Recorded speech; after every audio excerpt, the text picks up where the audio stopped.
Well, okay, I'm a little relieved because right off the bat, when you unsheathed those sandwiches, the sandwiches, I thought for a split second, I was like, that looks like some egg salad shit with candy corn in it. And I was going to be like, I was ready for an even worse time than we had. But it wasn't my favorite. No, it was. No, it definitely was not. No good. Ugh. It's a conspiracy! So episode 4. Episode 4! A New Hope. A New Hope. Welcome back to It's a Conspiracy, the podcast where we lay out the beliefs behind selected conspiracy theories, alternative accounts, legends, myths, and more. As always, we will do our best to explain what the supporters of these theories believe without offering opinions on validity, accuracy, etc. until the end of the episode, where we will give a brief opinion or comment on each. I'm your host, Andrew, and I'm by no means an expert on any subject we're going to discuss, but rather simply interested in knowing what the story is behind these things. Everything presented here was gathered online and is probably fundamentally flawed, as most of this was done late at night after I put my kids to bed. I'm running on very little sleep. I got thrown up on like about 6 times last week. I apologize for that. And these things change all the time, and it's impossible to know what things will look like by the time this comes out. Never mind at some point. Just like the throw up. Just like the throw up. He's like, Throw up, yep. you're like, that candy corn looked one way on the way in, Just blot it out. and it sure looked different when it came out. Oh, Oh, God. yeah. We just in case you didn't listen to our Halloween episode, the three of us just are recording this right after we finished it, and all three of us are kind of like, yeah, sort of rattled, just feeling a little scummy, a little skiffy, a wee bit mortal. Joining me again today are my good friends Charlie and Greg. Yep. Yeah. Hello. Hey, these two gentlemen will be presented with a few selected theories, and we'll interject as they see fit. Before we get started, though, I just wanted to say thank you to everyone who has listened thus far. We have hit our first milestone of 1,000 downloads. Wow! Woo, yay! Yeah. Thunderous applause. And that's really exciting. Thanks a bunch. 1,000. Thanks, Mom. Yeah, for downloading on 1,000 different devices. Yeah. Yeah, no, it is amazing because it's like, it's in terms of like those guys, like there's big podcasts that get like a couple 100,000 a day. Yes. So 1,000 is not, but to the little guys, it's a lot. And Charlie has said that he'll dance nude at your wedding if you'd like, because of that. Just because of the 1,000? Yeah. We're not holding out for something more? Nope. We're not talking he'll dance nude at your 2,500? wedding, and he will do whatever you want. He's already got his clothes off, so just have at her. Well, it's warm in this room. He's in there. Yeah, actually, I'm sweating candy corn. It is very warm in this room, so pants are off. You can't hold me back. Gears next. Okay. Well, it's All Saints, right? If you would like to keep up with the goings on, go ahead and check out hashtag Is It a Conspiracy? On Twitter, and that's run by our Irish Madman, or the our face group book, the Facebook group, It's a Conspiracy, or you can go ahead and email us at itsaconspiracy@protonmail.com. And I'll do all the social media at the end of the stuff. Yeah. Okay, cool. All right, on the show. Charlie, Greg, as always, I would like to point out that I'm going to include a bunch of references in the episode description to show where this stuff was dug up from. There's some your wacky references. stuff in here. Cite the references. Yep. Wikipedia. Mm-hmm. All right, Charlie, with a yes or a no, can you tell me if you've heard of any of these 3 theories here? Yes. Okay, there's still 3 theories coming up. Sorry, That was a question. That was a question. Okay, do I still have 2 questions left? Yes. Oh no! Oh God, was that my last question? Yes. Oh, no.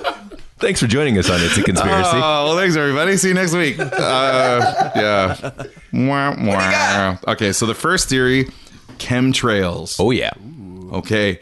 Second theory, the Black Knight satellite. No, but that rhymes. I know, so rad. That sounds like a Martin Lawrence movie. I thought Monty Python. Monty Python, yeah, it does have a bit of because there's a Black Knight connection there. Absolutely. Okay, I'm just going to call this section, and if you understand, then with a yay or nay, the return of Kahless the Mighty. Oh. Oh, Yes, I do. okay. Nay. I'm speaking. Yeah. In our Halloween episode, we found out that Candy corn is awful. yeah, I was ridiculed for being a Protestant by these two high and mighty. And now Charlie's going to find out the sharp end of the stick. Yeah. Greg knows what I'm talking about here. Okay. And I can't wait to get into that. I'm that's actually, very good. these other two, I'm like, okay, hip. And then let's get gloss into over the first meat of couple it. of things. All right. First theory. Chemtrails. Smoking chemtrails.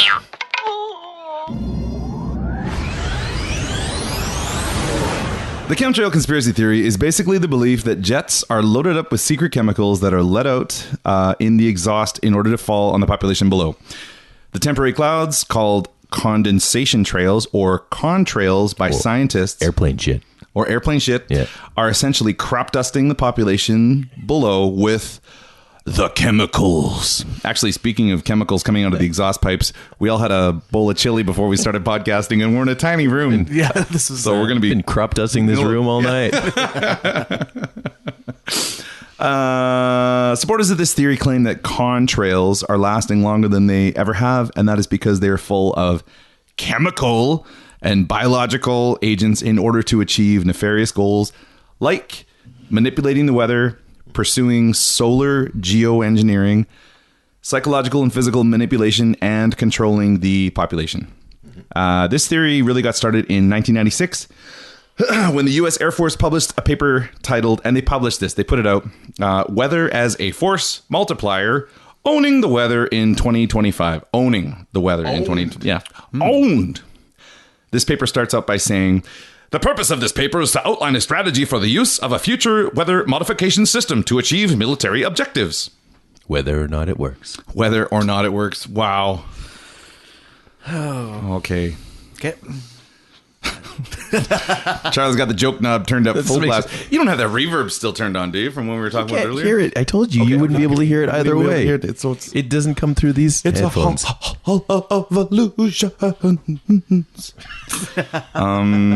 Yeah, so here's a couple quotes. We also just off script and you know, after the episode ended, Andrew smoked some candy corns, so you know he's really wonder hitting this doesn't that. make It's legal now, man. That's Nothing- right. No You need, can no need smoke to shave. candy Yeah. corn. You can smoke all the candy corn you like. Here are a couple quotes from the paper. Modification of the ionosphere to enhance or disruptive communications has recently become the subject of active research. A number of methods have been explored or proposed to modify the ionosphere, including injection of chemical vapors and heating or charging via electromagnetic radiation or particle beams, such as ions, neutral particles, X-rays, MeV particles, and energetic electrons. It is important to note that many techniques modify the upper atmosphere and have been successfully demonstrated experimentally. So the quote continues, and this is some kind of scary stuff here. And this again was the government was like, we're just going to publish this little thing here. Maybe some nerds will take note, not realizing it would turn into this big thing.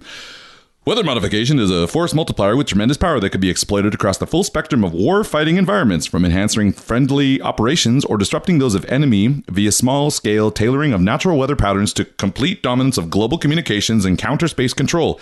Weather modifications offer the war fighter a wide range of possible options to defeat or coerce an adversary. So they do that, and then it's like, oh, that does sound like some scary... Is it just like a fancy way of saying cloud seeding? We're going to talk about cloud seeding, but cloud seeding, because they're talking about like weather complete disruption and dominance. Yeah, like they use the word dominance in here.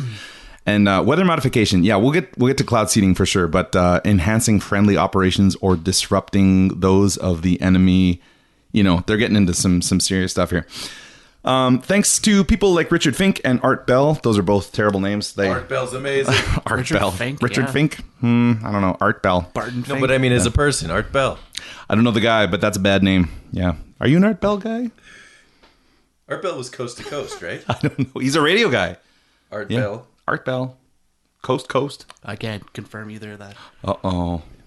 Okay. I'm just going to look it up on Art Bell was the host of Coast to Coast AM. Have you ever heard Coast to Coast AM? the Coast to Coast host. Yeah, he was the host of Coast to Coast. The most. He's the Coast to most. Coast He host. was the most host of Yeah. Coast to Coast. Wow. I didn't know that. You guys know Coast to Coast, right? I don't know Coast to Coast. The most, yeah. No, but for real though, you know the show Coast to Yeah, Coast. Okay, yeah. you don't know Coast to Coast. Sorry, Charlie. It's where people call in and talk about the aliens that are trying to break into their house, or the black-eyed children that are following them right now. Yes. I didn't It's realize this was one of the best things of AM radio. You see it being made fun of all the time. I didn't realize it was an actual... Oh, it's It's actual and long running and amazing. Well, 1996, he was already off the ground then, and He's been going for years. Like that's 47 years ago. Decades. I'm a fan, by the way. By the way, I'm a fan of Art Easy. Bell. Holy That's the good shit. bloody Art Bell You can check it fanboy out over on here. YouTube. So Charlie's hero, Art Bell, took off this theory in the year 2000 because there was an official response to the rumors from the Environmental Protection Agency, the Federal Aviation Administration, the National Aeronautics and Space Administration, and the National Oceanic and Atmospheric Administration. This, of course, only solidified the theory to supporters, as these kinds of things are rarely addressed by any of these organizations. For all of them to have a coordinated denial was seen as strange. So all of these organizations were like, look, all that stuff up in the sky is fine. Don't worry about it. We're all going to get together and just be like, hey guys, it's okay. It's okay. That scary stuff up there. And Art Bell's like, look at it. Look at it. He's really, pulling back the sheet, showing you what you should be looking at. Yeah, I guess so. What you're supposed to see. Yeah. Telling it like it is. Yeah. He's pulling back the sheet. All right. There are a number of suggested effects of chemtrails, but here are a couple of the big ones. Okay, Greg, do you know what solar geoengineering is? Is it really like thin the ozone layer so there's more rays from the sun coming in? You're so close, but you flip that around. So they thicken the ozone layer? They thicken the ozone layer. That doesn't make any sense. Well, because then there's less. There's less. There's less effects from my old foe, the sun, gets less and less. Like Highlander 2. Gotcha. As governments, I don't know how Highlander has come up in. That's okay. As governments' effects to cut greenhouse gas emissions continue to sputter, some researchers have discovered another possible tool for combating climate change: geoengineering via geoengineering. One particular form of it, solar geoengineering, would involve reflecting sunlight away from the Earth to reduce future warming, possibly by deploying an army of mirrors, or spraying the air with reflective aerosols that would function like a chemical sunscreen. Solar geoengineering, more formally known as solar radiation management, is merely an idea right now, and a lot of scholars aren't convinced that it would actually work, but with the National Research Council set to weigh in on various forms of geoengineering very soon, it could be right up in the public spotlight. So there's a lot of people that are like, no, this is the way of the future. And a lot of critics are like, there's critics on one side that are like, but it's not going to help with the acidification of the oceans. And then there's people like Alex Jones and Dane Wigington that are like, it's full of PCPs, it's going to make your head explode. And they're calling it weather warfare. That dude gets so sweaty and gross. Like, I'm a sweaty guy, but that guy's like... Yeah, but you're not screaming. You're not yelling for hours on hours. He's not afraid that Hillary Clinton is going to steal his children and feed herself to live another 1,000 years. With the energies, yeah. Like the Queen of England. Yeah. Sorry. Don't talk about Beth that way. Yeah. Okay, so as Dane Wigington, which is a great name, Dane Wigington, or Wiggy, we'll call him. Good Lord. What's his first name? Hopefully you're like, what are they talking about? Because there seems to be a big chunk missing. Yeah, okay. That'll be in Patreon. So they talk about weather warfare. And as the support behind, so all these are kind of manipulated together because they're like, oh, solar geoengineering, they're going to change the weather. But weather manipulation doesn't necessarily, so solar engineering would change the weather, but chemtrails might be changing the weather with or without solar engineering, like cloud seeding. Okay, so weather manipulation. As the support behind chemtrails has grown, so too has the alleged role in things like hurricanes, typhoons, tsunamis, forest fires, heat waves, cold snaps, earthquakes, floods, and droughts. One often cited example is the connection between the California drought and weather modification. Many have claimed that chemtrails were used between 2011 and 2017 to affect storm clouds in order to prevent precipitation. The guy's name's coming up, so I'm really concentrating on making sure I don't say this wrong. Okay, here's my big shot. Chief Wiggum. Dane Wigglington. Oh no! Wigington, former solar engineer and lead researcher at Geoengineering Watch. That's the guy from earlier. Says government agencies and other entities have a number of economic and geopolitical motivations to manipulate the weather on the west coast of the U.S. One of Dane Wigington's most vocal supporters is none other than Chuck Norris. Yes! Right. This is a real action pack. You pulled out all the stars. So far, you've mentioned Art Bell, Chuck Norris, that other yelling guy, Dane Wigington. Wigs. Wiggies, yeah. This is a star-studded cast. Right Star-studded. Yep. And it says here, Chuck Norris doesn't throw up, he throws down. I don't believe I've actually ever heard that one before. That's in the quote. I don't think I've ever heard that Chuck Norris joke before. That's so good. Oh, man. Oh, that's the beer getting these guys. That's that candy corn. You get that candy corn in these guys, and they love this stuff. Okay. Interestingly, Los Angeles did undertake a massive cloud seeding project in 2018 that was funded by the state.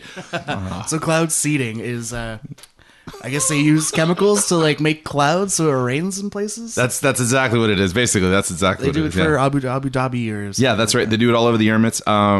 So the silver iodide, dry ice, and even common table salt with existing clouds in an effort to thicken the clouds and increase the chance of rain or snowfall, or turn them into little seats so Mario can jump in there with his. Yeah. Oh man, those were Yeah, that was the best. The chemicals are either shot into the clouds or released by flying near and into the clouds with an airplane.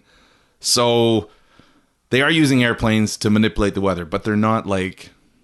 There's a difference between let's make it rain so the smog goes away during the Olympics and let's cause a tsunami. Like there's...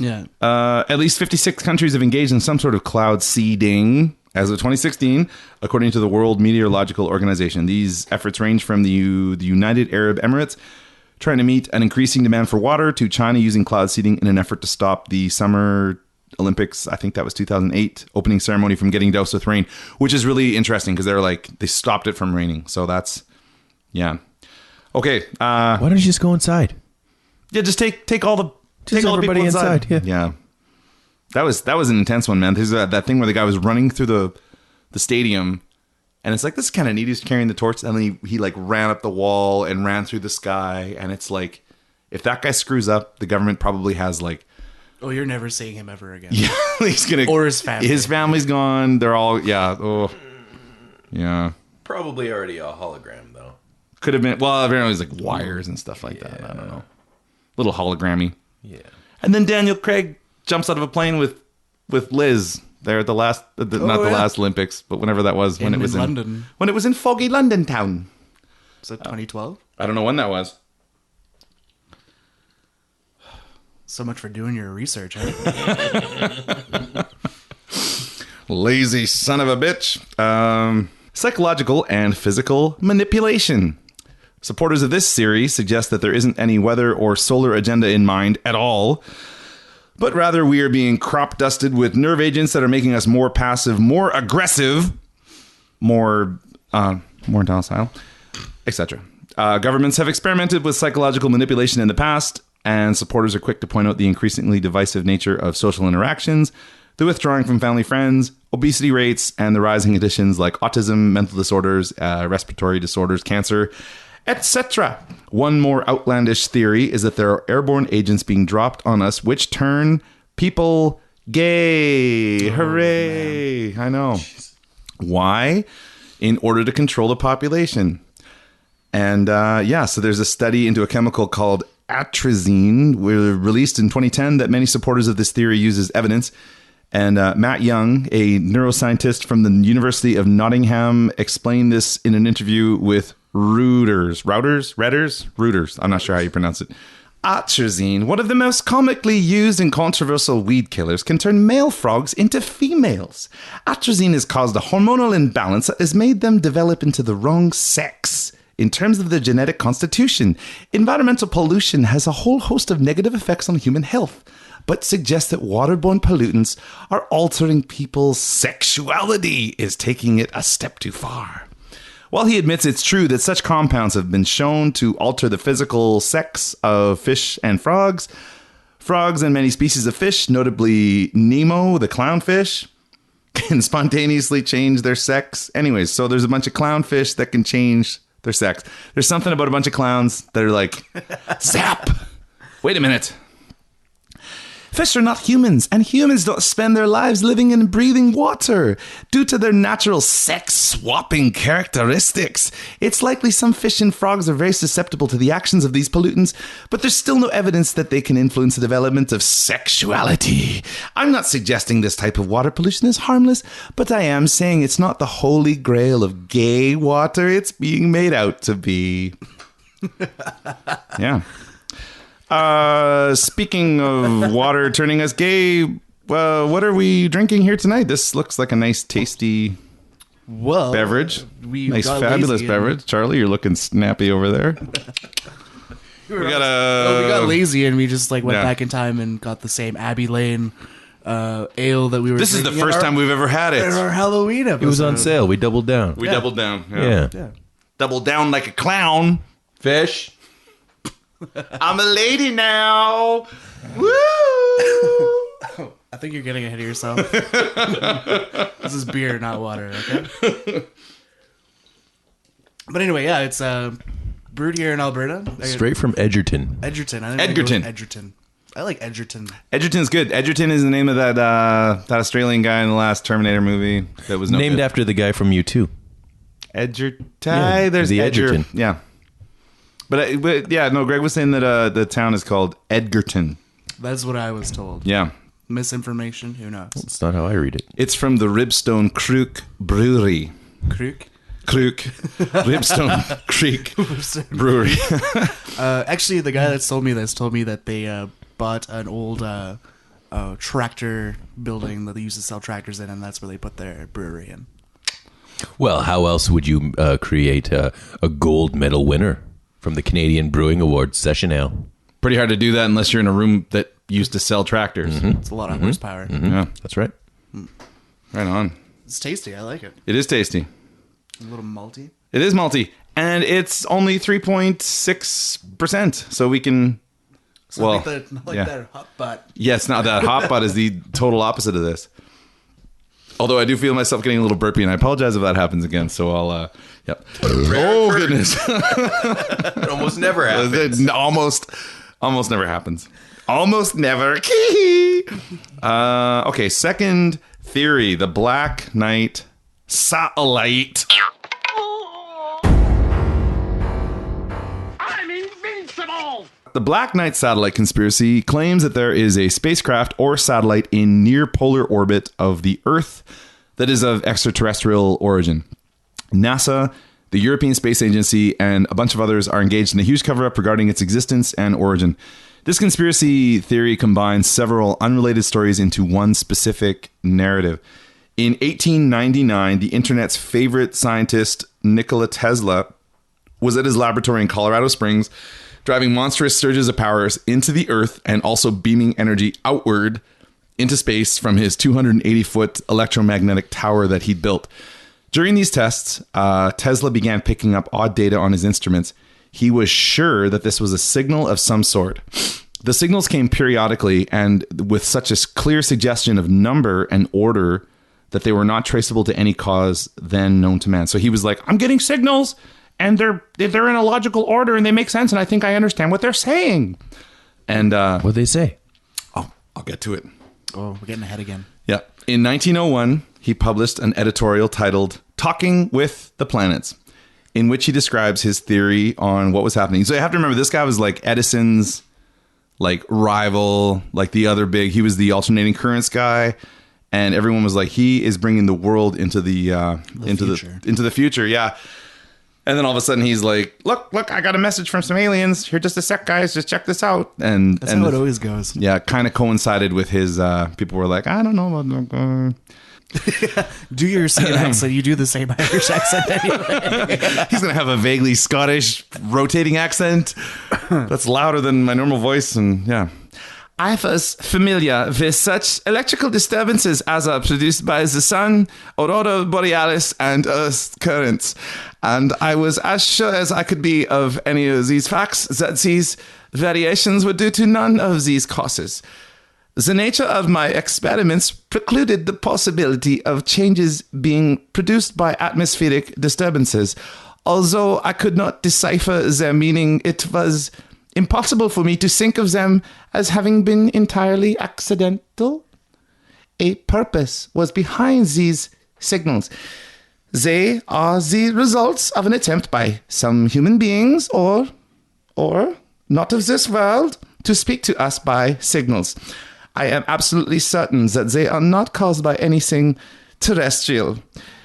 The feeling is constantly growing on me that I had been the first to hear the greeting of one planet to another. And the message, 1, 2, 3. So that was his message. Oh, I thought you were counting up to you're going to tell us the message. No, that was the message. He was like, that was the message that I got from the aliens. And he said they were from Mars. And he's like, we should send back the number 4 because then we'll be like completing the thing. And the aliens would be like, they get it. They get it. Or they'll be offended and insulted that we think we're smarter. Yeah. Fucking Earthians. Here's a 5. And we're taking you guys out. 4, bitches. Here's the Death Star. So that happened. And people were like, Tesla, you crazy bastard. Shut the hell up. Then, about 50 years later, May 1954, the St. Louis Post-Dispatch carried a story titled, Artificial Satellites Are Circling Earth. The writer in question had been Donald E. Kehoe. That's a great name. Kehoe. Donnie Kehoe. Don Kehoe, yeah! Who had been promoting the idea that one or more artificial satellites were in Earth orbit at the time. So 1954... And he's like, there's something flying around in there that's artificial. And the thing is, 1954, the humans hadn't sent anything up yet. When did Sputnik go up? We're going to get there. Oh, damn it. I'm sorry. A portion of the article read, United States government scientists at White Sands NM Kehoe are making an intensive effort to locate and chart the course of these satellites in an attempt to determine what they are and where they came from. During 1953, the AF, I think that's Air Force, experiments with new long-range radar equipment. While making the initial tests, AF operators were astonished to pick up a gigantic object orbiting near the equator. The speed was almost 18,000 miles an hour. So repeated checks showed that the tracking was correct. Some huge unknown object was circling Earth 600 miles out at an incomprehensible speed in retrograde orbit. I know. It's huge and orbiting in retrograde. What is retrograde orbit?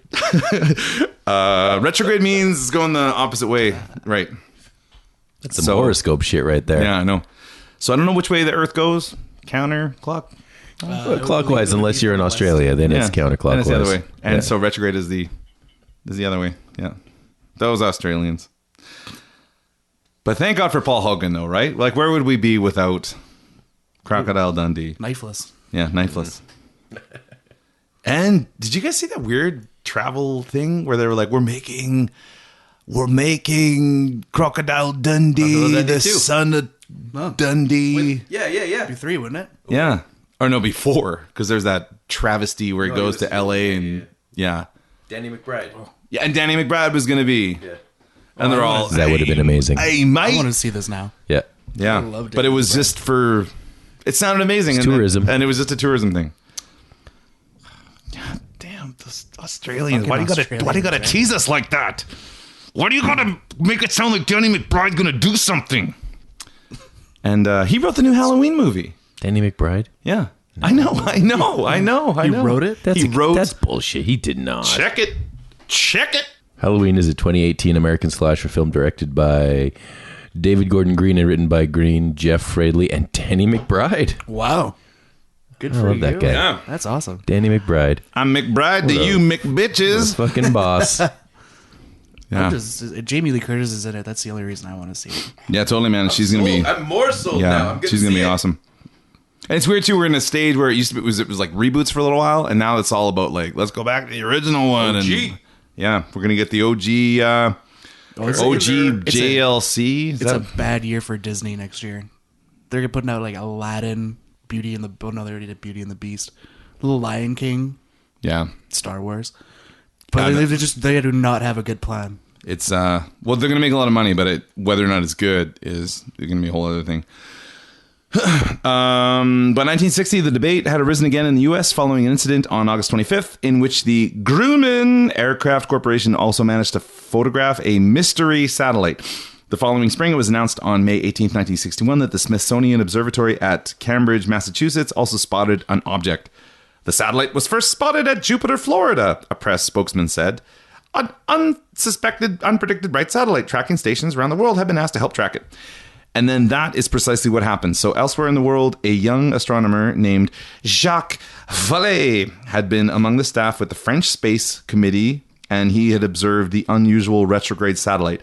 Vallée and other staff members had been excited by the discovery, which to them suggested a natural satellite, possibly an asteroid, that was captured by Earth's gravity, since it was believed at the time that no rockets existed that were powerful enough to launch a satellite into orbit.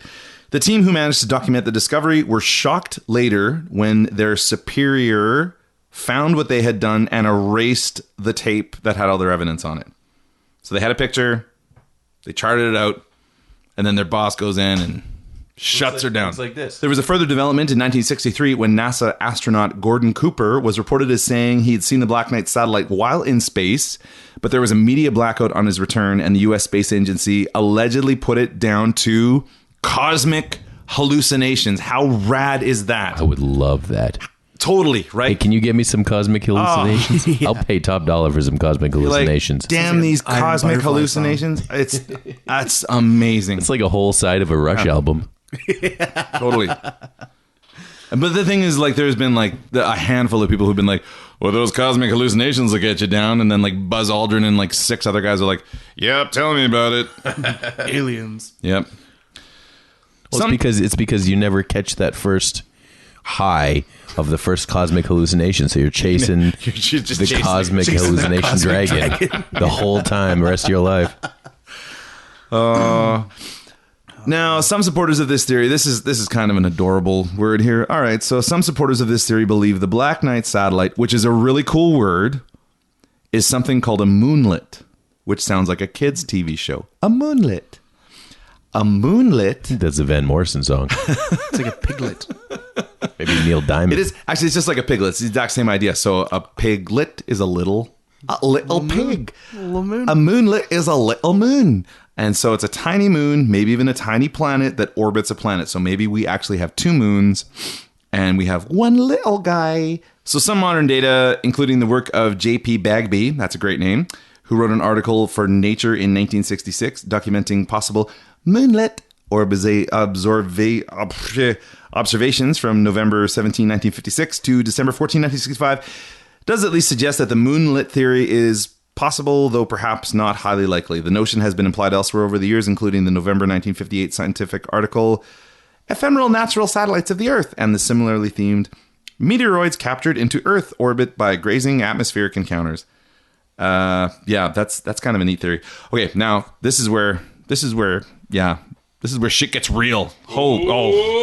So you guys had better belt yourselves to those seats because you're gonna get blown away. Hope you're not wearing socks. Yeah, I hope. Yeah. In 1973, the Scottish astronomer and science fiction writer Duncan Lunan claimed to have managed to interpret a message caught. I'm not even reading a quote here. Okay, never mind. A message caught in the 1920s. Damn it. By 2 Norwegian physicists. That according to his theory came from a 15,000-year-old satellite polar orbiting the Earth known as the Black Knight. And it was sent there by the inhabitants of a planet orbiting Epsilon Boötis. Boo earns. The story was even reported in Time magazine. Okay, so this guy's like the Norwegian guy in the 20s that I don't think I mentioned at the beginning was like, I heard some stuff in space. And then the guy in the 50s was like, I see a satellite up there. It counted to 3. It counted to 3. No, that was Tesla. And he's like, I heard Tagbish. And then 20 years later, there was these Norwegian guys like, and then in the 50s, there's this other guy that's like, bak, bak, bak, bak, bak. And then this guy says, no, it's from the Epsilon Boötis. I know, boo. The translations of these messages were this I don't understand what this says. Okay, so the translation of the messages were a vertical axis of the transmitted pulse sequences with the horizontal axis of echo delay time. The result, a picture of the constellation Boötis as it would have looked 15,000 years ago. Oh. Yeah. So he's like, it wasn't 1, 2, 3. It was a vertical axis of the whatever. That's just like a crazy 3D picture, man. It's like he's saying it was like a binary code. Yeah. And he's like, he saw 1, 2, 3, yes, but if you looked at 1, 2, 3 a billion times. But if you weren't an idiot, you'd see that it's like a map of this constellation. Yeah, totally. So you're saying Tesla was an idiot? Comparatively. It's comparative. Come on, that's harsh, but comparative. I admire your honesty. That's not all. There was a message hidden in the dots on his graph. Lunan was able to translate into simple English the meaning of these echo delay discrepancies, proving perhaps that there was a purposeful manipulation directed by a highly intelligent other. So he doesn't want to say who, but he's like, okay, I translated this and I don't want to, but this is what the message says. Start here. Our home is Epsilon Boötis, which is a double star. We live on the 6th planet of 7. Check that. 6th of 7. Counting outward from the sun, which is the larger of the two. Our 6th planet has 1 moon. Our 4th planet has 3. Our 1st and 3rd planets each have 1. Our probe is in the orbit of your moon. Present this coupon for 30% off. Lunan later withdrew his Epsilon Boötis theory, presenting proofs against it and clarifying why he was brought to formulate it in the first place. He's like, I thought it was funny. I had an idea for like a science fiction thing. And then a couple years later, he was like, no, sorry. I did find that. And the fact that I had some science fiction books has nothing to do with it. I really did find this message. And people were like, wait, what? So in 1998, the first, and this came from NASA. So in 1998, the first alleged photographs of the satellite emerged and were taken by astronauts on the Space Shuttle Endeavour as it made its first flight to the ISS, which is the International Space Station. These pictures were released to the public by NASA and explained as a weather balloon that had been lost during an EVA operation. Oh, it's a balloon. That's a weather balloon. That's a weather balloon. That's a convertible weather balloon. Yeah. With some horsepower to it. It was one of the early models for chemtrails. Very early. Yeah. 15,000 yeyears ago from the Epsilon Boötis. It's from Uranus. I know. I was waiting for somebody to... No. There's also the mystery of the long delay echo phenomenon. Phenomenon. Come on. Thank you guys. Thank you. I'm so glad. Oh, I actually had that written in here too. Okay. Long delayed echoes are radio echoes which return to the sender several seconds after a radio transmission has occurred. And these delays are usually about 2.7 seconds longer. Or 2.7 seconds or longer, and no one has been able to explain why it happens. So every time there's any kind of radio broadcast ever, it goes out into space, and 2.7 seconds later, it is echoed back to Earth for some bizarre reason. Nobody knows why. These echoes were first observed in 1927. This is that Norwegian guy that I referenced earlier. And he's like, oh, there's the everything we send into space is coming back to us. Maybe there's something special up in the sky. And his name was Jørgen Kahless. That's a great Norway name. Yeah. Halls had repeatedly observed an unexpected second radio echo with a significant time delay after he'd sent something out. So he sent a letter to a Norwegian physicist named Carl Stormer. There's another great name. That's if you're going to be a physicist, you should have a name like Stormer. At the end of summer of 1927, I repeatedly heard signals from the Dutch wave shortwave transmitting station PCJJ at Eindhoven. At the same time as I heard the echoes. I heard the usual echo which goes around the earth with an interval of about 1 second seventh of a weaker echo, about 3 seconds after the principal echo had gone. From where this echo comes, I cannot say. For the present, I can only confirm that I really heard it. And then Duncan Lunan, the Scottish guy, he's like, those are the radio echoes from the Black Knight satellite, which is maybe a Bracewell probe, which is a name that's affiliated with like the Bilderberg group.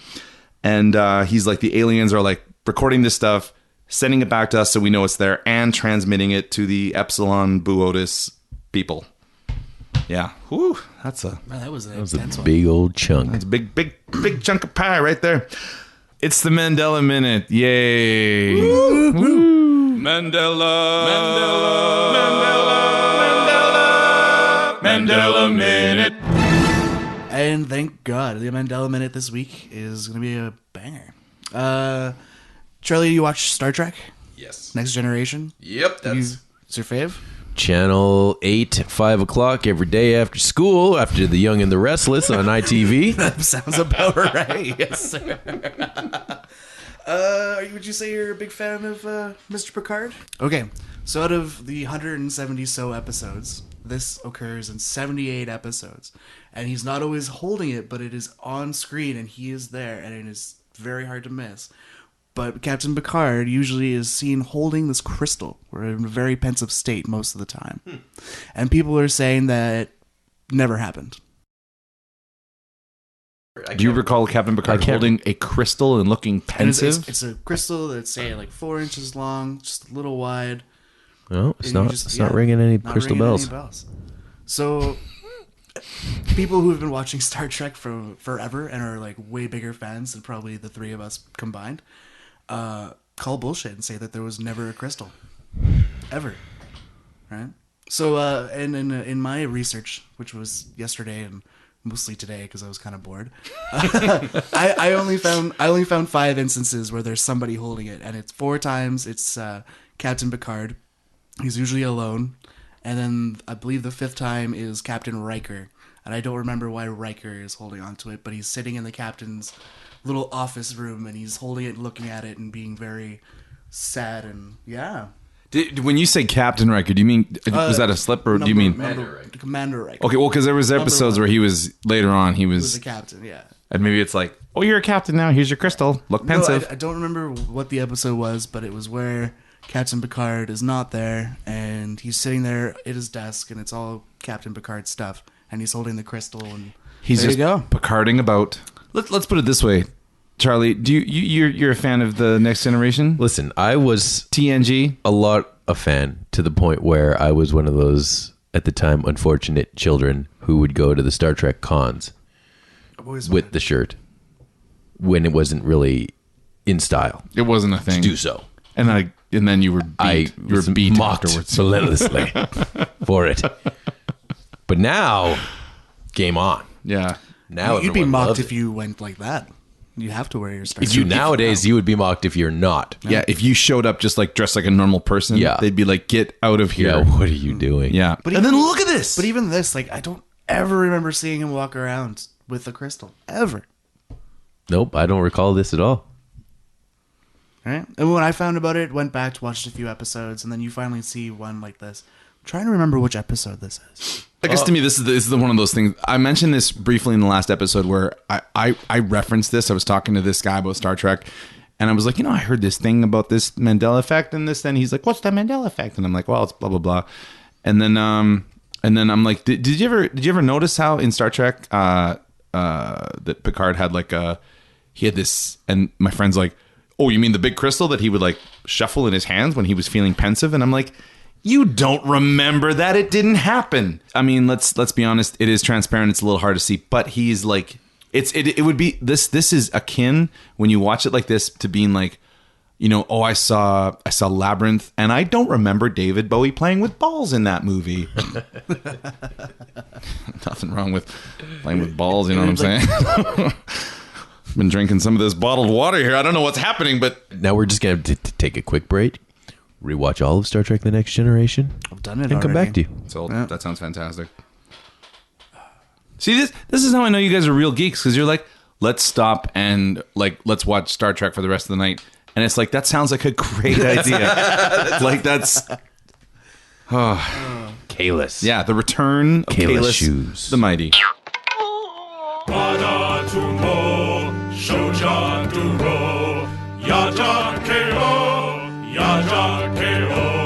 Klingon warriors will often pray to Kahless for guidance before going into battle. A popular Klingon prayer goes as follows.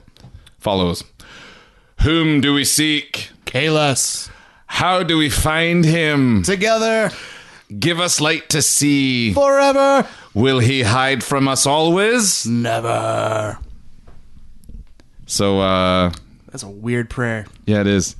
Will he hide from us always? Like, okay, always. We gonna find you. Yeah. We gonna find We you gonna and find love you. you and hug you and kiss you.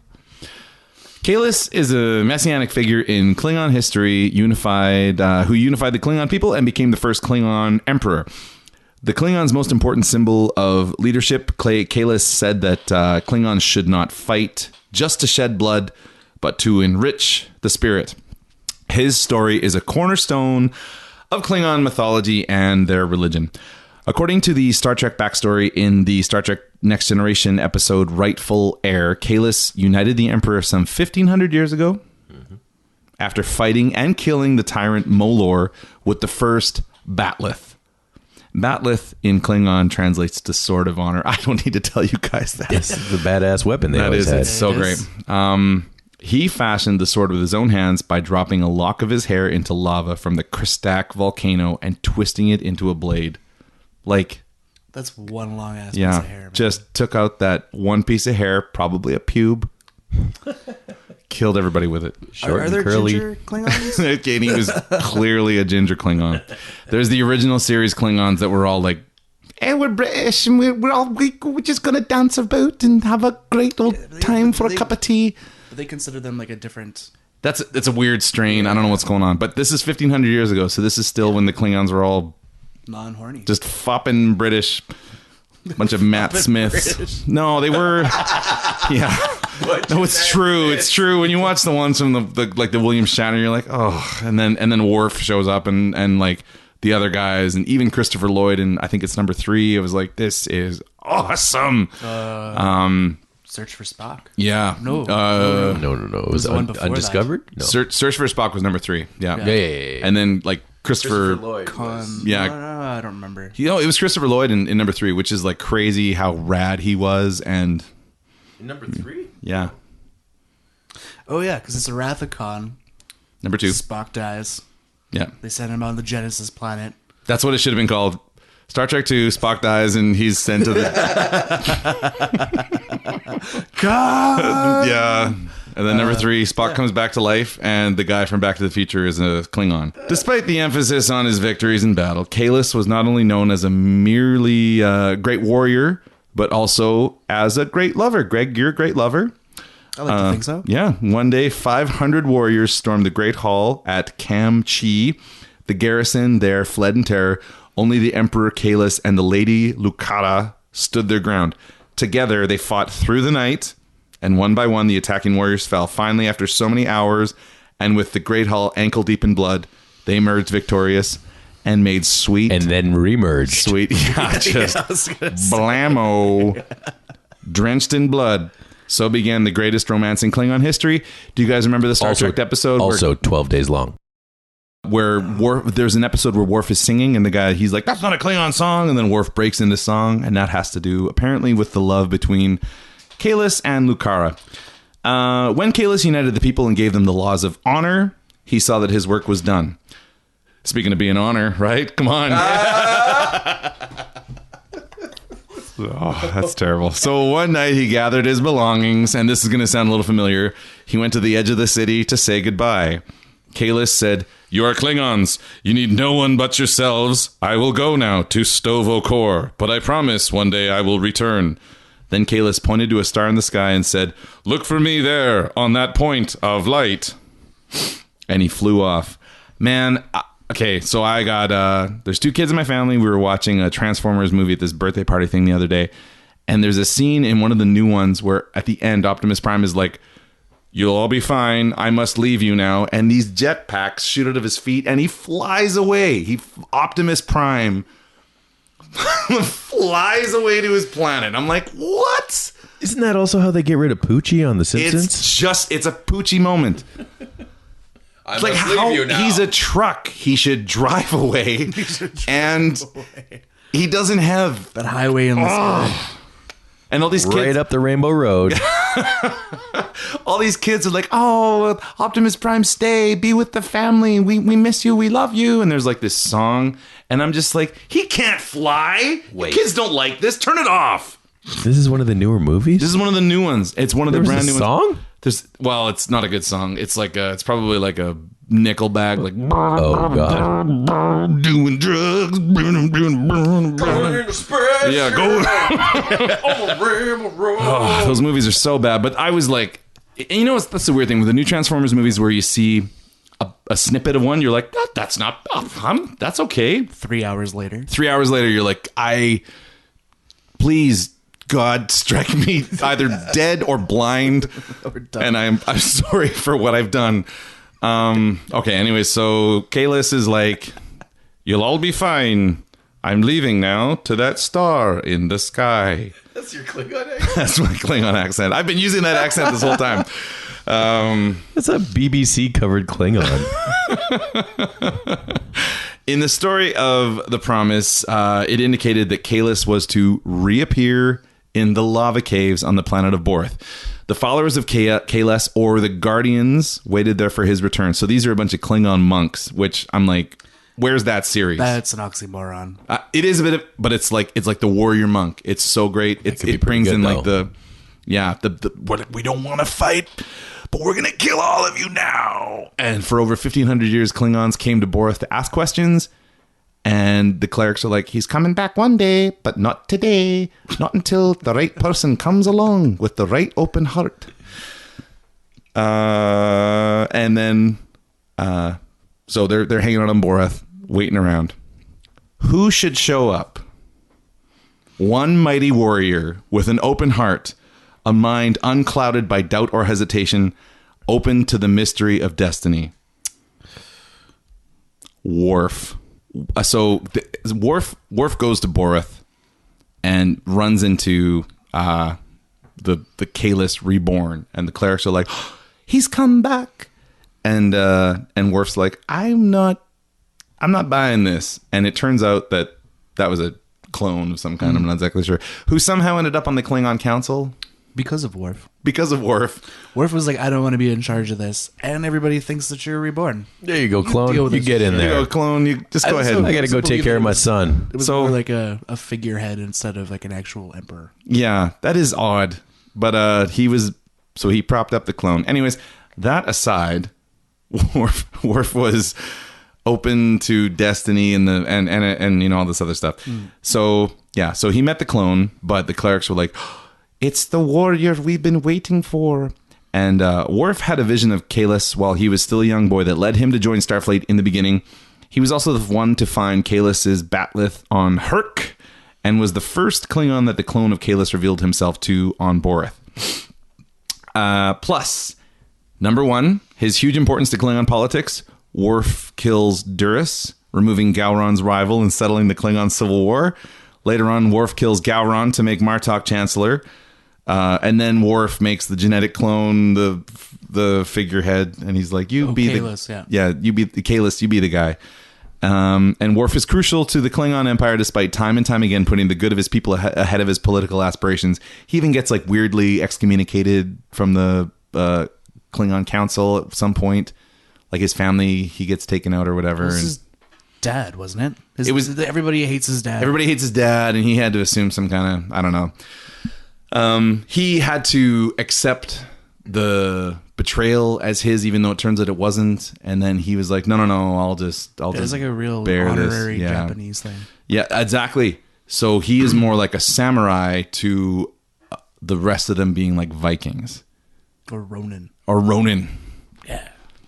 Worf follows the Klingon ideal more than every other Klingon. And his convictions put him at odds even when he is...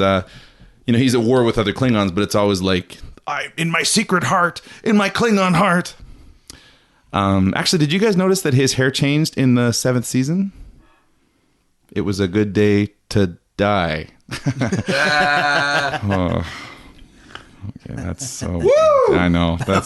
He is constantly... Wow. Yeah. So he's constantly being compared to legendary Klingon warriors. When he defeats Gowron, the mighty Martok proclaims... What hero of legend could do so well? He also takes on Borg and Jem'Hadar troops, armed only with his trusty bat'leth. Worf carving through the Borg with his bat'leth. Bad. Oh, man, Pretty boss. so great. So this is ample evidence to suggest that Worf, son of Moog of the House of Martok, is actually Kahless returned. So the clone that Worf met, that wasn't when Kahless came back. Worf Is Kahless. is Kahless. You met Michael Dorn one time. I did. Yeah. That was one of my earlier Star Trek cons. Did he shake your hand? Yep. Did he snap your arm in doing so? No, he did not. Did he give you a hug? gentle? I think it was just a handshake. Just a handshake. Yeah, and a signature. It was autograph. a two-hand handshake. No, I think it was just one. Did he stand up? I don't remember that part. Did you meet Michael Dorn? I did. Wait a minute, what? About to go down the rabbit hole there with these questions. I was right into it. What else you got? Also, No. not too many people know this, but Worf's father is the guy that saved McCoy and Kirk from dying In Star Trek 6. Star Trek 6. Yeah.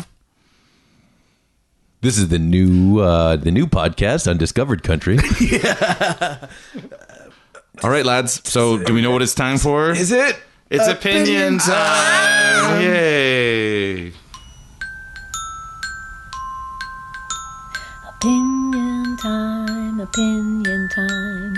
Hey everybody, it's opinion time. Opinion time, opinion time. Hey everybody, it's opinion time. Okay, We're just here. bums. So here's a clean take of the rating system, which is ridiculous, but it's hard to rate opinions. You know what I mean? You guys know what I'm saying? 100%. 100%. Yeah. Okay. So 5. the rating system is yes, absolutely, this is true. Maybe plausible. Probably, but I wish it was. Probably not. Absolutely not. Okay, now let's recount the theories. Charlie, do you remember what the first theory was that we talked about? Oh, candy corn. Tastes terrible. No. No, That was in our Halloween special, in our Halloween spooktacular. Spooktacular! Yeah. Do you remember what the first one was? Oh, chemtrails. Yes. Chemtrails. Thank you. They're working. Greg, do you remember what the second one was? Black Knight Satellite. Black Knight Satellite. Yep. And then Andrew, yep, Worf the Kahless. Give yourself the easy one. I know. Yeah, it was. Sorry. He wrote it for him. I know. I wrote it for me. Charlie, what do you think about chemtrails? Yep, I'm going to go with my old buddy Art Bell on this one. They are for real. Okay. Like in terms of like psychological manipulation, weather manipulation, solar geoengineering. I don't remember the exact episode, but I recall an episode of the X-Files where they used chemtrails basically out of crop dusters, like, you know, a lot more scaled down, but for to manipulate the population. I think if Right. anything, probably that one. To manipulate the population. So Yeah. maybe they're not I don't think causing forest I don't know that fires. they're, aside from the fact that chemtrails look like clouds, so they're making clouds to reflect rays and whatever. I think probably they're, if anything, they would be putting some chemical agents in there that could fuck with people. Okay. That's what I'm going to think. That's my answer. Okay. So absolutely true. I'm in. But in parts of it. Yeah. Not the Like whole thing. you're not saying Yeah, not all in. Okay. I guess. What do you think, Greg? Well, since the government already said that they're doing it, yeah, absolutely. I don't think they're turning people gay and making frogs change sexes. Like, that's kind of just... Frogs are going to change sex. That's how it happens. Yeah. Amphibians have that. Clowns are going to change sex. Clowns? I don't Yeah. know about clowns changing sex. Clownfish. Sorry, clownfish. Clownfish, you know? I think you should leave the clowns alone. I try. Yeah, they might I try so hard. Yeah. But, I don't know, it's totally possible. They've admitted to it. And, like, man, HARP. Isn't that what the sodium borate diamond dust that they put in there? Can you look up HARP really quick? HAARP. So, and then just let us know what that acronym stands for. So Yeah. High Frequency Active Auroral Research Program. Yeah. So this is a facility that it looks super space age, and people have been talking about it in conspiracy theory since it opened. It actually, this isn't really super well known, but it was actually decommissioned last 3 years ago, 2015. And yeah, they're like, look, we're researching the weather. This is what you use to research the weather. And people are like, you have a bunch of scary machines in a field out in the middle of nowhere. You're clearly... Yeah, you're doing something. You're doing Stargate. Yeah. Right. But no, they've said that they're spraying stuff in there to either help with signals or stop the sun rays from coming in and whatever. So yeah, why not? Mm-hmm. I guess for me, it's I'm like, because people are like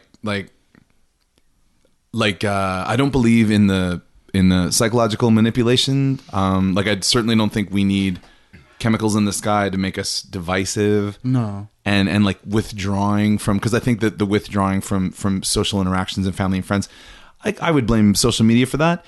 Yeah, but you just pepper some narcotics in there. And and it's certainly not going to hurt. But the government has been busted with manipulating people. Like MK Ultra was a conspiracy theory for years, and that turned out to be true. I can't wait for that special episode. Oh, and it's coming, man. Yeah, yeah. No, but like weather manipulation, how can that not, like, you walk down the street and maybe some people like the rain. I love the rain, but I don't like gray ass clouds. That ain't making me feel unhappy. Yeah.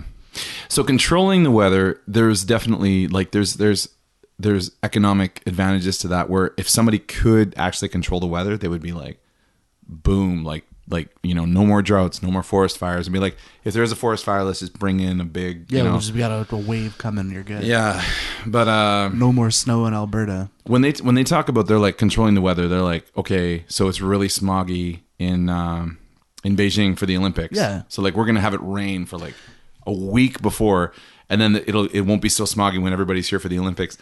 But it was something like $30 million a day to get it to rain in Beijing, to keep it not smoggy for a couple days. So that would have really added up really quick. And that was just to stop the rain. So weather manipulation, like they're not going to try to do that. And it doesn't mean you can do that. But that's nothing to the right person. To the right person, $30 million a day is not a lot. Yeah. Chump change, man. Yeah. Yeah.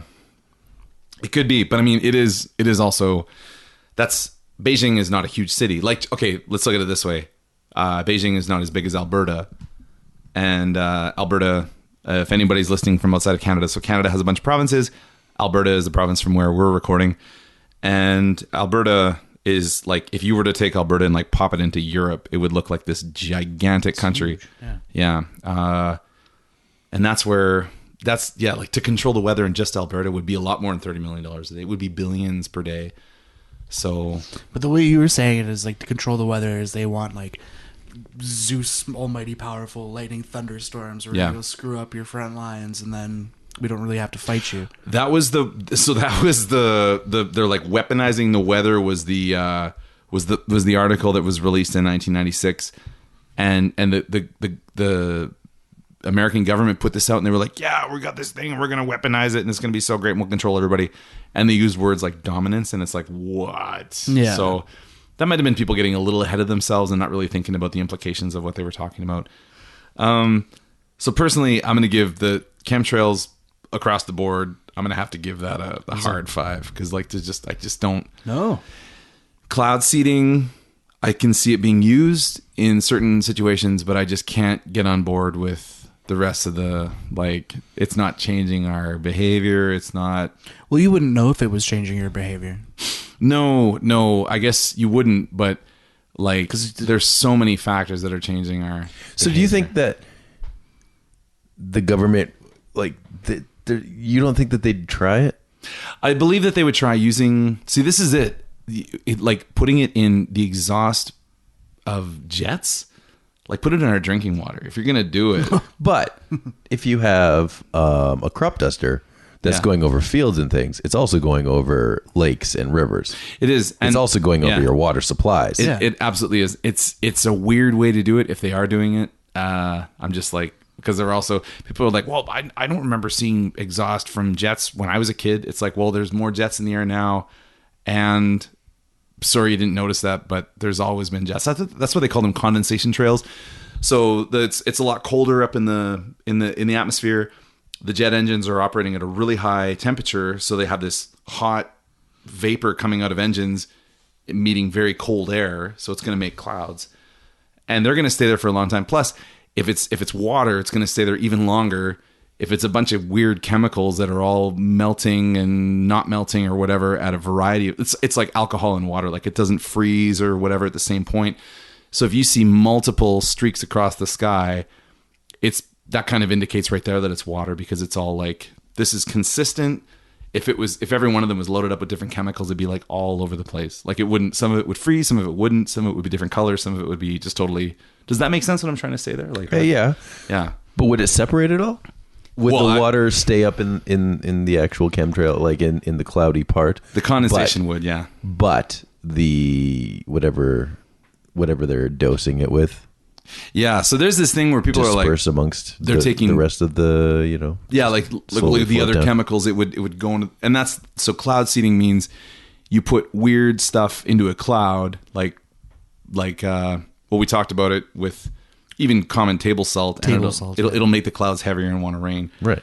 So, and plus all the crap that we're already putting up in the sky. So that's a hard one, because there's a lot of stuff just kind of booping around in the sky too, So I don't know, man. I'm Going with a 5 on that one, huh? I'm gonna go with a 5 on that one. Okay. Mainly because it's the guys like, I just can't get the image of Alex Jones out of my head being like, it's weather warfare. Oh, PCPs. You're really biased just because you think Alex Jones is kind of out there. He is way out there. That is akin to hearing a song, but while you're hearing a song, you accidentally see someone on purpose kick a puppy. So now you think that you hate that song because you're associating it. No, and that's fair. That's fair. It could be association. It could also be that it's like, I just know people that buy into this without thinking about it, and I'm like, oh man, I'm not saying it's exhausting. I think I'm not saying that I buy that it's maybe rampant or that it's all the time, but there's no way that they haven't tried to play with that. Yeah, I don't deny that. I don't deny that there's physical and definitely so physical manipulation for sure.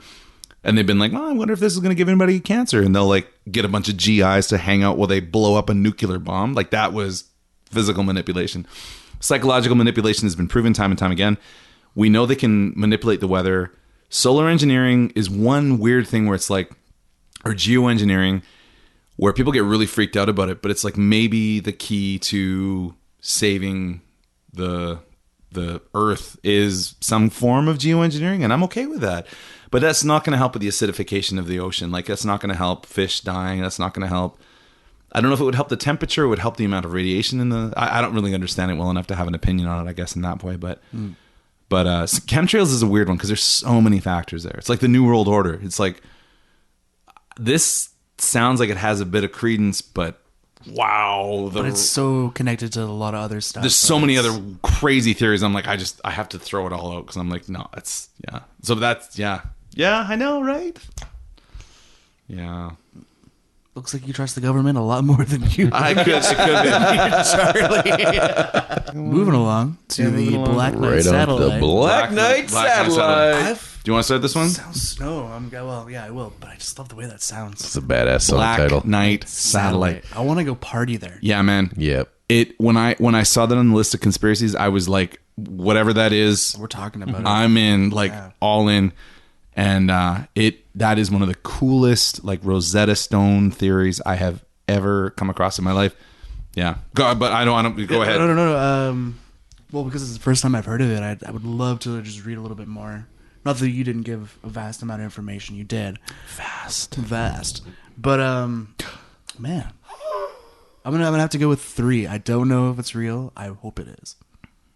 Was that 3? Sure. It's right in the middle. It's right in the middle. I'm Good enough. Smack dab or in the middle. Saying fair to Midland. I don't know if it's real, but I really want to believe it because it's cool. I like it. Charlie, you are so relaxed right now. I'm just loving this, man. I feel like I got like a Larry King thing going on right now. Yeah. Like, shoulders up, hunched down. You know, It's gonna push one right out, but that's fine. You can, Suspenders. I don't know about this one. It really looks to me like some Shi'ar coming to hang out with Professor X and save the X-Men, and they're going to fight the Brood, and then the Dark Phoenix is going to show up. Or it could be just some space stuff floating around. And there's nothing wrong with that. And again, it has a lot of associated theories, right? So it doesn't mean that you have to believe in Epsilon Boötis or long delayed echoes. Although I want to believe. Well, wanting to believe is great, but like, what does this thing? They're like, well, there's a thing up there, so it clearly has to do with this other thing because it's up there and it's got that other thing. Like, that logic is just like the chemtrails, where you could say there's one piece, but there's all this other crazy other pieces that other people have tacked on and projected and made up, and that is making you disbelieve the main piece. But that's like a smokescreen.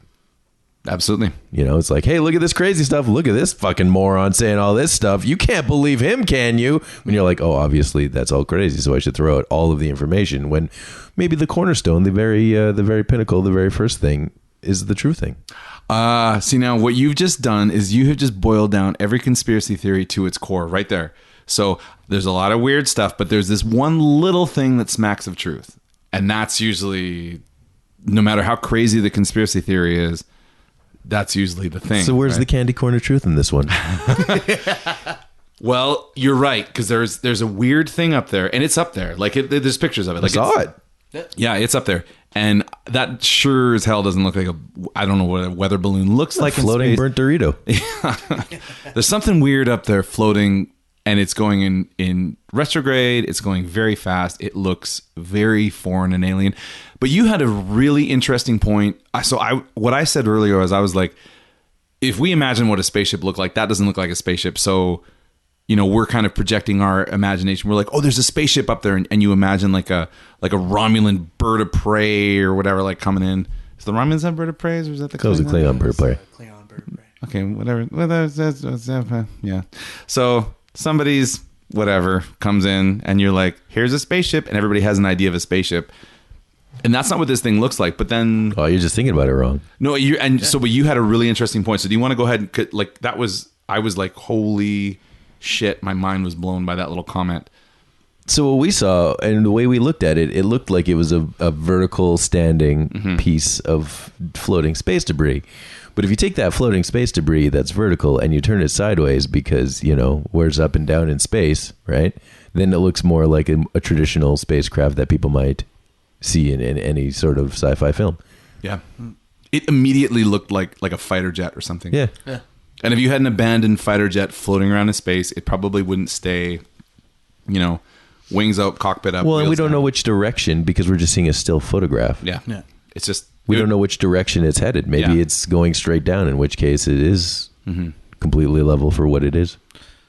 Well, if you think about the infinite nature of space, if there was an ancient civilization from a really, really long time ago just flying around, and they're like, they shoot their rockets up and like shit breaks off because they're like flying out into space, that stuff's got to go somewhere. Something ends up in our atmosphere and we're like, what is it? And it's actually like, oh, that's the exhaust port of you know, one of the Decepticons. They really they shot a handy can out in space, and now you're getting their shitter right in your orbit. And it literally could be. It would be like when things wash up on the shore of foreign countries, and they're like what is this weird thing? And it's like people didn't know that it was like debris from like a crushed ship or like a country across the ocean that whatever, you know, like it kind of feels like that. I know space isn't an ocean in that sense, but in the weird way of like, it's not strange for us to have like something floating around in space ended up in our atmosphere, and we're like, well, there it is. No, definitely not unreasonable. Yeah. And even if it is just a weird asteroid, a natural occurrence, it is a weird looking thing, and it's What do they say? There's no straight lines in nature or something like that? That's right. That's what Prometheus said. Yeah. Number three. Worf is in fact Kahless. I mean, obviously Worf was the chosen one. I'm all in on that one. That's what I'm saying, man. Yeah. Absolutely. He was the messianic figure. There's a lot of Christ comparisons with Worf, but I mean, yeah, like just couldn't be more obvious. Like, sure. You know, just carving through the Borg with a bat'leth right there. He even delivered a son, you know? Yeah. He did. Yep. He did. Did you ever, not to interrupt, but do you ever remember the joke that he makes about when someone's like, "Oh, have you ever been with like a human woman?" He's like, "Oh, I'd break them," or like, "Look, they're so fragile." I'm sorry, it came to mind when you were talking about Kahless and his like 12-day battle and gets it on with his greatest love life whatever. For 12 more days. Yeah. Actually, that reminds me of the joke that I heard one time. This guy's like, he says his wife's like, "Let's run upstairs and make love," and he's like, "I can't do both." If you've slaughtered your enemies for that amount of time, then but it was like, let's just have a nap first. yeah. No, but it was really funny because it was Riker who was just like, "Have you ever been with a human woman?" And they're like, "No, they're too fragile." And Riker laughs and he's just like, "If it was anybody else but you, Worf." Oh, We'd be going to HR right now.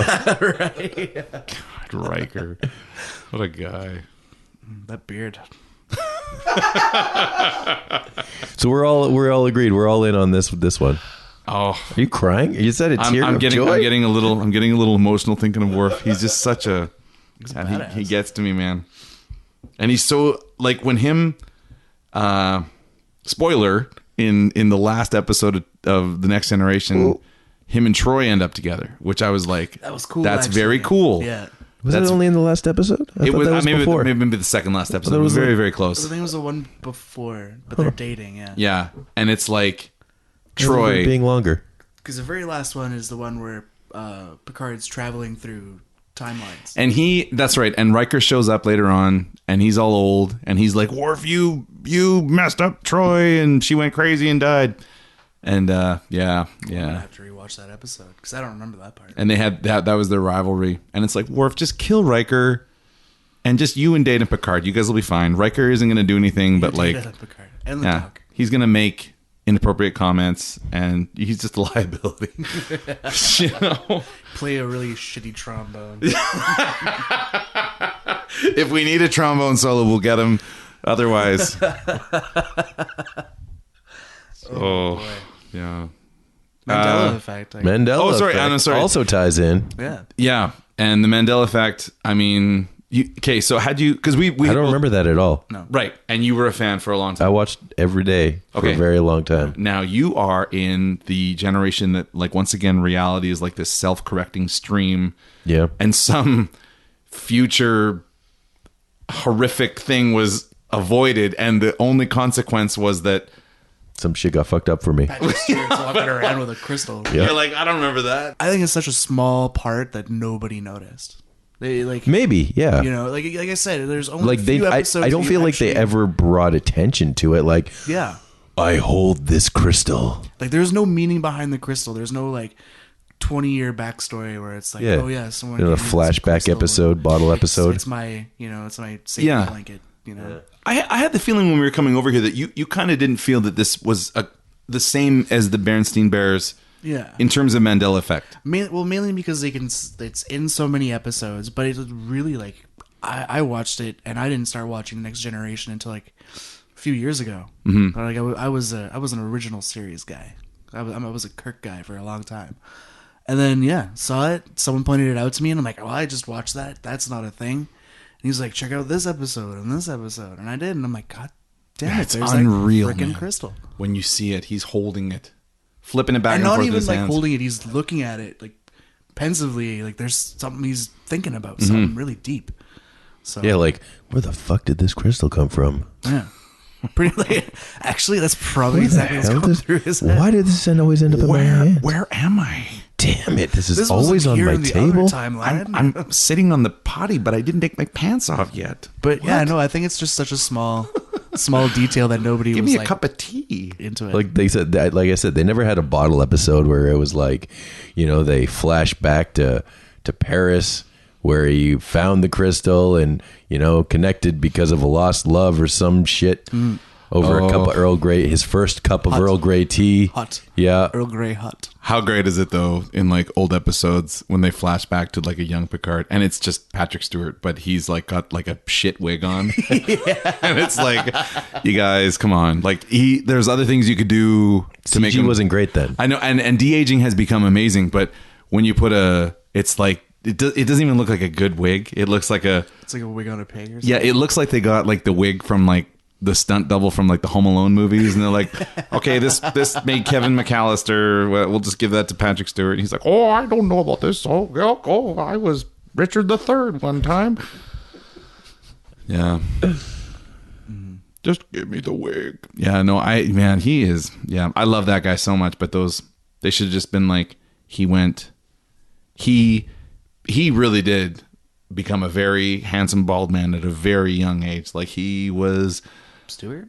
yeah, Patrick Stewart. You just owned it. Because even in Dune, he's in Excalibur, and that was like 1982. Yeah, he had Dune was just skullet before thing that, going on. and He's still a pretty fine looking yeah. man. So save that wig. Ugh. Yeah. Actually, one of my favorite characters is Gurney Halleck from Dune. Is that Patrick Stewart's character? Patrick Stewart, yeah. He's got some good one Dune. liners. They should just flash back to him being like a little kid, and he just him. never It's like had a he just child. never had hair. He's just bald, yeah. Just came out. He's like, I've been divorced 3 times, and Actually, I'm ready to lead a starship. Tom Hardy plays like a clone of him in Star Trek Nemesis. Horrible. That movie is so But bad. yeah, man. they show like a photo of him when he was in Starfleet Academy, and he was bald then too. This conversation on Next Generation would be unforgivably remiss if we didn't mention there's this whole thing where Patrick Stewart is coming back to play like Picard 20 years later back. on. Ooh. You've heard about this. No. Oh, dude. Wow. Okay. So this is a thing. So Patrick Stewart was like, I'm coming back to play Captain Picard. 20 years old. Thank you, Gregory.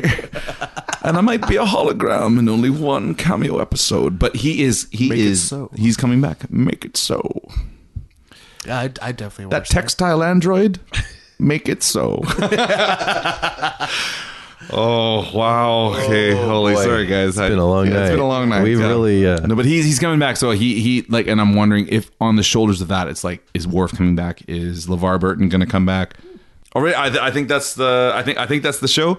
If you'd like to keep up to date with the goings on here, then please check out Is It a Conspiracy on Twitter. The hashtag. Sorry, wait. Okay. Okay, Grandpa, get it together with the tweet machine. Okay, so on Twitter we are hashtag Is It a Conspiracy? Oh, okay. Check us out on Twitter at Is It a Conspiracy? At Is It a Conspiracy? Hashtag if you want to see some of the things. We love you. Pick us Yeah. up. We'll make you Yeah, pick us up. something. I don't know. We'll make you a No. We'll make you a macaroni picture of Worf. corn candy sandwich with honey mustard sauce wow. and rye bread. We have some sweet merchandise on TeePublic, or you can head over to oldmandesign.com for all your there it is again. For all your illustration graphic design needs. I know I've said it in the past and they're not exactly up yet, but I am just about ready to pull the trigger on putting all the It's a Conspiracy merch up on there. It's ready to go. I've redone the logo painstakingly, taken the time to reconstruct the logo. You've done a great job on that. I mean, it looks sharp, looks snappy, It is looks logo? tight. it's the same logo, but it's better. It's just sharp and snappy. Yeah, that's right. So come on over to oldmandesign.com. Come see what we're talking about. I'll post some pics. We'll have a good time. We'll wear some tinfoil cowboy hats. Aww. It'll be real I good. actually really want to get in on that. That sounds fantastic. All right, well, thanks so much for stopping by. We'll be back on December 1st. Yes. And Wait, yes? yes. We will. And there will be a Remembrance Day special. Okay. And then after that, we'll be back in December, and there will be a Christmas episode coming up. Please do, if you haven't checked out, there is a Halloween episode that we just did a few minutes ago, and I can still taste the candy corn in my mouth. Minutes ago. And I need to go brush my teeth. Ruin me forever. Yep. Come see why I now disagree with candy corn. See you later. We'll talk to you later. Take care. Thanks for listening. Thanks for sticking around.